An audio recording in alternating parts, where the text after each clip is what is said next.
Good evening. Welcome to APTN National News. I'm Dennis Ward. And I'm Melissa Ridgen. The Metis Nation of Ontario has been suspended until further notice by the Metis National Council. The move comes after the National Council told to put the provincial organization on a one-year probation back in November 2018.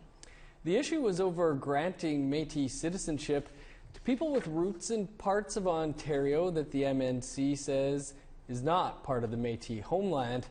Daryl Stranger has more. We are about to potentially damage and hurt ourselves as a people if we allow that Ontario can break the rules of who belongs to the nation. Those words from Metis National Council Vice President David Chartrand after the MNC suspended the Metis Nation of Ontario this week for not following guidelines set at the General Assembly in November of 2018.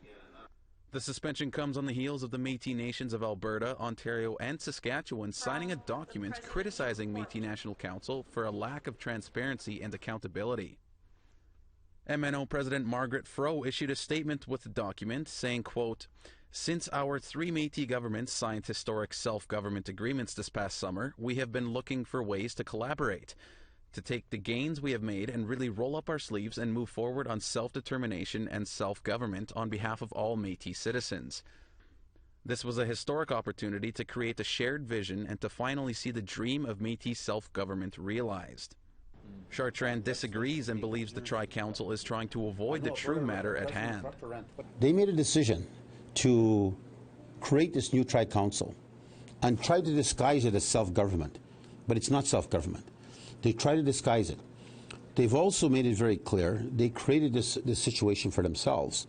They need to justify now to all of the Métis citizens of the West how come they're not following the resolution as stated very clearly in the 2018 directive that the Metis National Council, which they're a member of, they did not ensure that Ontario followed those rules. Late today, the Metis Nation of Ontario responded to the suspension saying, quote, "This is an action that demonstrates a lack of leadership. It does not serve the interests of advancing the Métis Nation and reflects poorly on all of us." The General Assembly being held here in April will go ahead as scheduled in Winnipeg, with the main focal point of electing a new MNC president. However, this is sure to take plenty of the spotlight. Daryl Stranger, APTN National News, Winnipeg. Jagmeet Singh announced his party's priorities today for the new sitting of the House of Commons. Among those priorities, justice for Indigenous people. Singh called past RCMP use of force against Indigenous people inappropriate, specifically in regards to Wet'suwet'en and hereditary chiefs and their supporters. Singh and the NDP have shown support for BC's pipeline projects in the past. After his meeting, Singh would not say if he was for or against the Coastal GasLink pipeline, but he did say that a lot of Indigenous groups are for the project and that a continuing dialogue with Indigenous people on both sides of the issue needs to continue. There's a lot of complexity to the situation. We've got a number of Indigenous communities, the vast majority, the elected officials, as well as the communities that have come out saying that we want this project. So in terms of Indigenous sovereignty, there is a very clear voice that people want the project. In Wet'suwet'en, there is also a lot of complexity around what the community wants. There's lots of folks that are in favor of the project. There's the hereditary chiefs who've raised their concerns. This is something that has to be decided by the Indigenous community. Indigenous youth who occupied a government office in Victoria Tuesday have been arrested. On Tuesday, members of Indigenous Climate Action staged a sit-in at the office of BC's Ministry of Energy, Mines and Petroleum Resources and stayed overnight in support of Wet'suwet'en hereditary chiefs. On Wednesday morning, Vancouver police arrested a dozen people involved who were later released without charges. In a live stream, activist Kaya Blaney laid out the group's demands. Our demands are that the Wet'suwet'en hereditary chiefs request for Coastal GasLink for RCMP to be withdrawn from unceded Wet'suwet'en land, that those be met. Our requests are that John Horgan meet with Wet'suwet'en people and that their rights as Indigenous people to occupy their traditional territory are not impeded unconstitutionally in direct violation of the United Nations Declaration on the Rights of Indigenous Peoples. The The government of Nunavut and Nunavut-Tungavik Incorporated work together on many share files, but a recent disagreement about the timeline for teaching the Inuktitut language to all students had the two Nunavut groups on opposite sides. Now facing negotiations with a minority government, the two are working on to show of putting up a united front. Here's Kent Driscoll in Iqaluit. If you threw a rock in this room, you would hit an elected official. Nunavut-Tungavik represents Nunavut Inuit under the Nunavut Agreement. The government of Nunavut represents all Nunavut-Mute, 85% of which are Inuit. Both are here. NTI's president explains the difference. The majority of the territory are Inuit. Nunavut-Tungavik Incorporated advocates for Inuit rights. The government of Nunavut provides programs and services for Inuit. So it makes sense as partners that we would work together to on joint priorities. That's why the NTI board and the government of Nunavut cabinet are here. Those joint priorities. The Legislative Assembly is ready to start up again, so many of Nunavut's best-known politicians are here to meet with each other and figure out a joint strategy for lobbying the feds. We thought it would be a good public signal of our recommitment to work together on issues that are important for Nunavut-Mute. Why does a 20-year-plus relationship between groups need a public signal? Recent history. The government of Nunavut recently pushed back the date of Inuktitut being available to every student from kindergarten to grade 12 by 20 years. Nunavut-Tungavik disagreed. Think of this document signing as a vow renewal ceremony for a long-time couple that have just gone through a rough spot in their relationship. Both sides still have lots in common. In a relationship, there's always disagreements, and we will have disagreements in the future, but we work through those, and we work with our partners. One example that I can come up with where we work very well together was a devolution agreement. We signed the agreement in principle for devolution this summer, and now we're working on the final agreement, and NTI is part of the negotiation team. Both the GN and NTI know the federal minority government may have a short lifespan, and it seems like both groups are reminding Ottawa that for the most part, they're in it together, for better or for worse. Kent Driscoll, APTN National News, Iqaluit. Coming up, we've got part 2 of our sit-down with 4 federal cabinet ministers on matters that are important to Indigenous people. But first, a look at your weather forecast. Here's a look at Thursday's weather forecast starting on the East Coast. +3 for Halifax, -1 with snow for St. John's. -6 and snow for Nain and Cartwright, 4 below for Happy Valley Goose Bay. +2 in Montreal, 3 below with flurries for Chibougamau.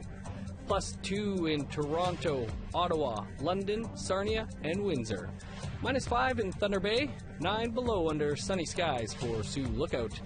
-11 with snow in Churchill, 10 below for Norway House and God's Lake.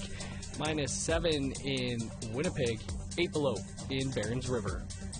-4 for Regina, Estevan, Yorkton, and Saskatoon. -6 in Meadow Lake, 17 below for Stony Rapids.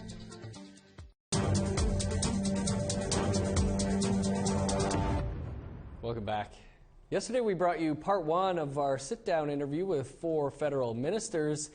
Here's Melissa Ridgen and the rest of our interview with Crown Indigenous Relations Minister Carolyn Bennett, Indigenous Services Minister Mark Miller, Northern Affairs Minister Dan Vandell, and Heritage Minister Stephen Guilbeault.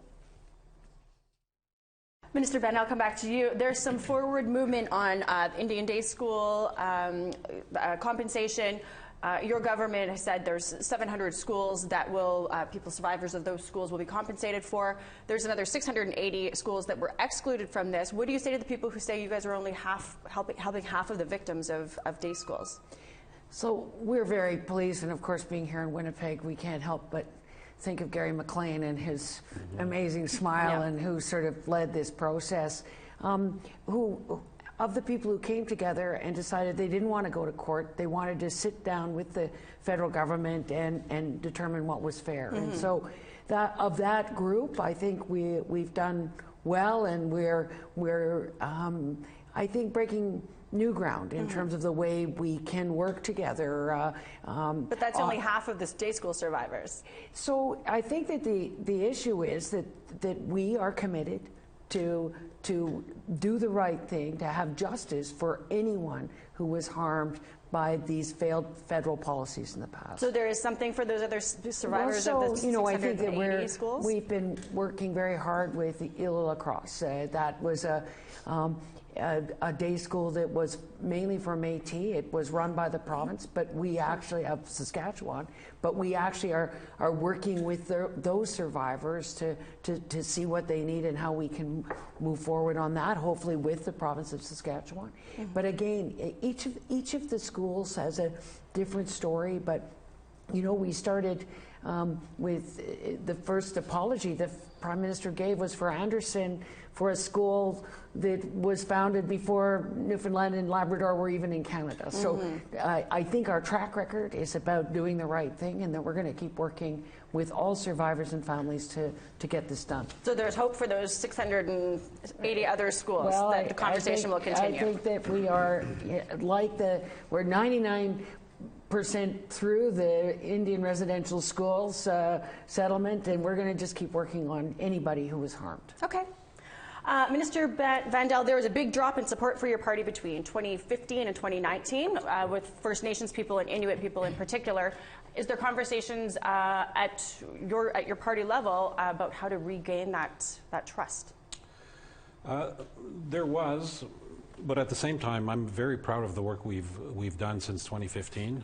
If you look at how much was invested in 2015 to how much now, there was over $21 billion of new money that was invested in education, in healthcare, in boil water advisories.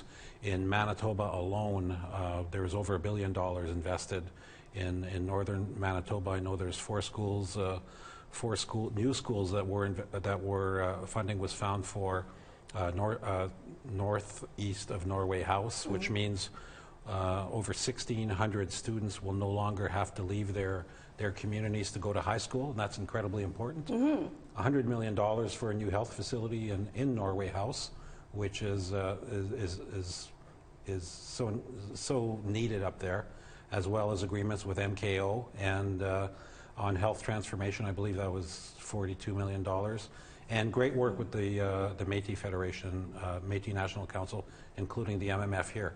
Yeah, so the Métis were backing you guys in this election for sure, but it didn't seem like the votes translated for First Nations and Inuit people. So is there a disconnect between the financial investment and people not seeing that as money that's meaningful in some way? Like, I just want to know what the conversation was that you guys have after the 2019 election. It's hard to control the politics, and of course I think we're going to continue to do the right thing by communities, community by community, nation by nation, and I think that's really what's needed. And we need investment, as was done in the first term, for the next 20 years to just close those socioeconomic gaps, and that's the right thing to do. Mm-hmm. And we're going to do it in partnership with First Nations, with Métis and with Inuit.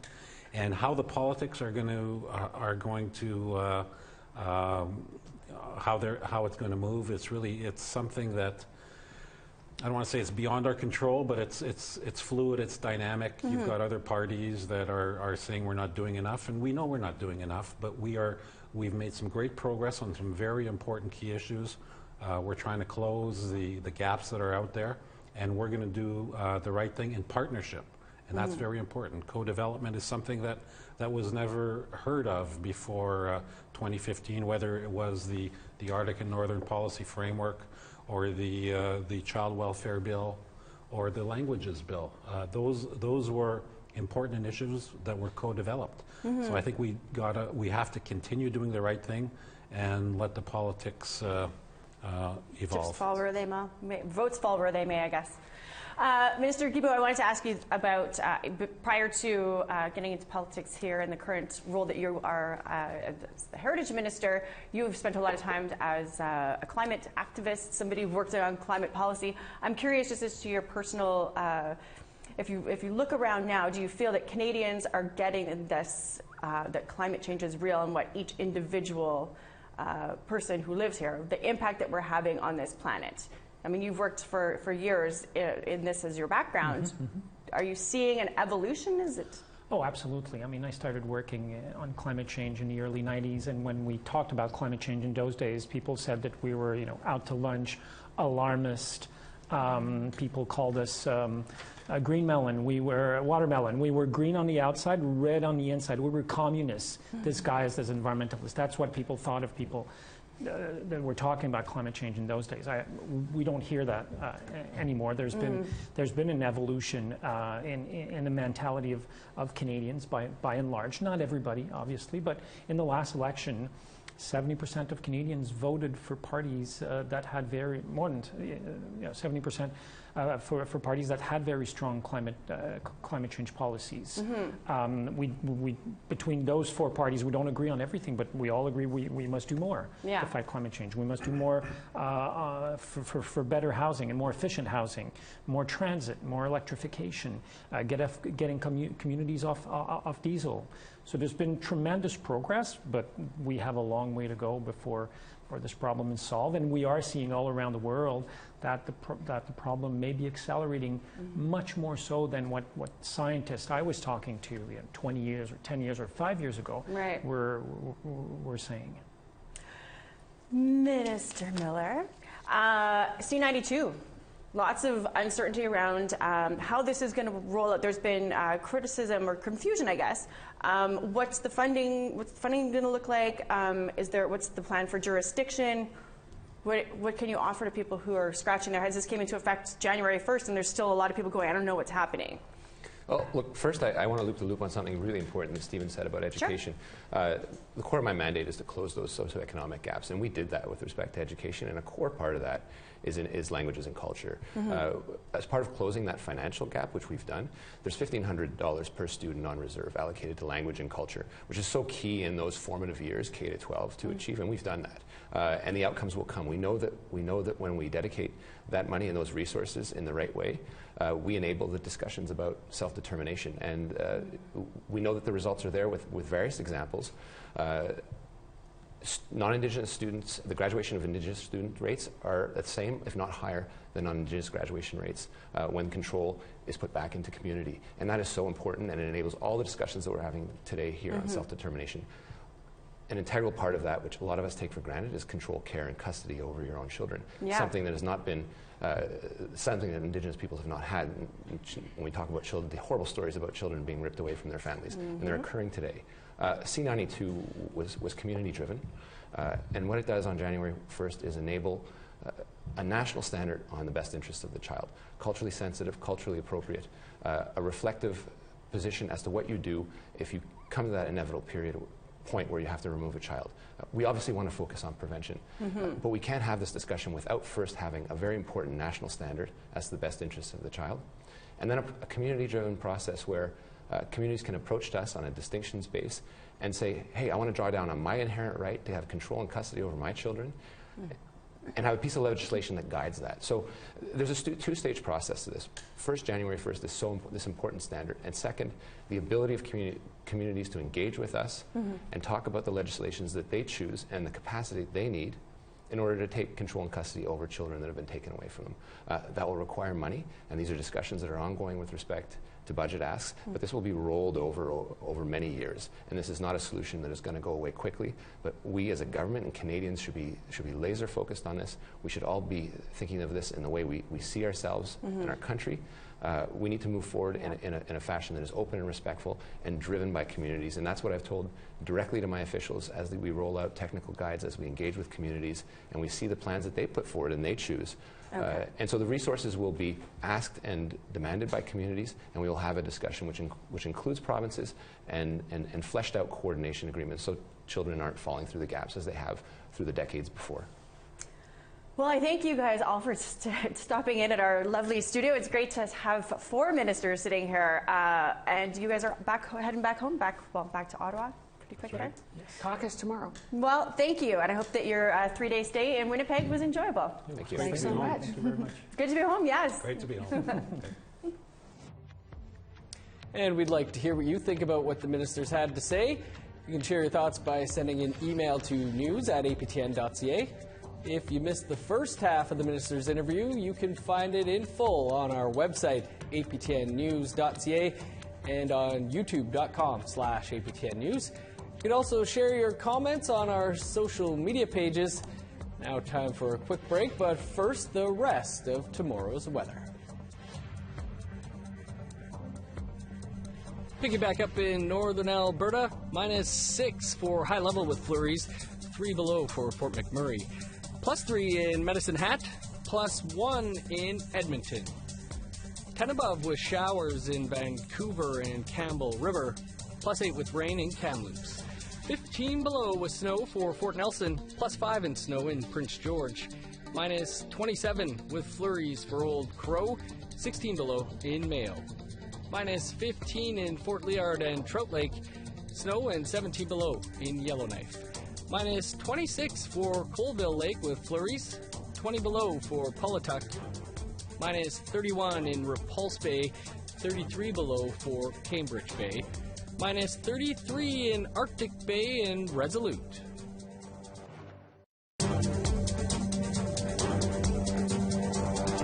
Welcome back. Earlier today on In Focus, guest host Bruce Spence spoke to the producers of a new documentary, The Power Was With Us, Idle No More. It's a look back at how the movement began and how it grew and what its legacy will be. Here's some of what they had to say.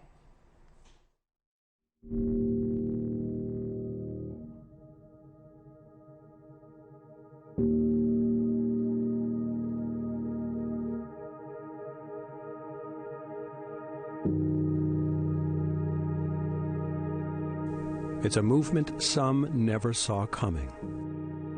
To others, it's a chapter in a much greater story. Idle no more. 3 simple words, one immense groundswell. A nationwide wave that changed what Canadians thought they knew about Indigenous peoples. An awakening that even changed what Indigenous people thought of themselves. I think it couldn't have happened the way it did without social media. I think that it allowed people to organize and to get the word out unfiltered in ways that hadn't been available to them before. So social media was absolutely a huge part of that. And you'll see in the documentary, how that played out and what a valuable tool it was to organizers within Idle No More. I think everyone took from Idle No More a sense of visibility and a sense of voice, frankly, and I think that can never be taken away. And everything else, I think, is more interpretive and subjective, frankly, and I just think Canada will never be the same because of it. Part 1 of the documentary, The Power Was With Us, Idle No More, will be available on APTN's new on-demand service, Lumi, this Friday, January 24th. Go to aptnlumi.ca and sign up. Looking very forward to seeing that 2 parts. Looks like a good one. And then the second part goes the next Friday. Following Friday. Correct. Well, that's your APTN National News for this Wednesday. For much more, visit our website, aptnnews.ca. And never miss out on the latest news by downloading the app, the APTN News app that's on your phone. I'm Melissa Ridgen. Thanks for tuning in. Have a great night. And I'm Dennis Ward. We'll leave you with some of that documentary featured on In Focus, looking at the legacy of the Idle No More movement. We'll see you back here tomorrow.